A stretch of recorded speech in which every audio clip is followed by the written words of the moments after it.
మన ఇంటికి నరదృష్టి తగలకుండా ఉండాలంటే ఫస్ట్గా ఒక బూడిద గుమ్మడికాయను తీసుకోవాలి. దానికి మొత్తంగా పసుపు అప్లై చేయాలి.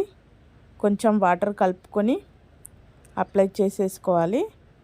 తర్వాత ఇంకో చిన్న గిన్నెలో కుంకుమ వాటర్ని కలిపి పెట్టేసుకొని పసుపు అప్లై చేసిన గుమ్మడికాయ పైన స్వస్తిక్ సింబల్ని వేసేసుకోవాలి.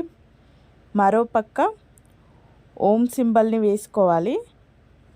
ఇప్పుడు గుమ్మడికాయ మొత్తానికి బొట్లు పెట్టేసుకోవాలి.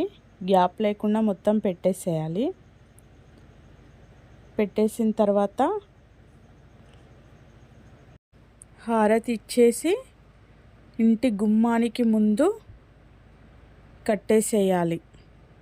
దీన్ని ఆదివారం కానీ మంగళవారం కానీ గురువారమైనా అమావాస్య రోజైనా కట్టుకోవచ్చు.